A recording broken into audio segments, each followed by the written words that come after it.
Basic గా నేను lecture ని బెల్లు కొట్టి స్టార్ట్ చేస్తే తామైనా చదువైనా తిరిగి బెల్లు కొట్టేలోపే ఫినిష్ చేయడం అలవాటు.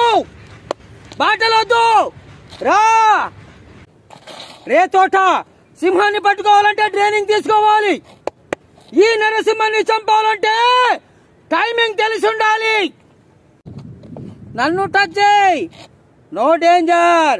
నా బిడ్డను టచ్ చేస్తే నో ఫ్యూచర్. బొమ్మ తిరిగి వస్తాను అబ్బా. సింహం మౌనాన్ని సన్యాసం అనుకోవద్దు. సైలెంట్ గా ఉందని కెలికితే తల కొరికేస్తుంది. కుంభకోణం అంటే నీకు భయం, 2 రాష్ట్రాలంటే నాకు ప్రాణం.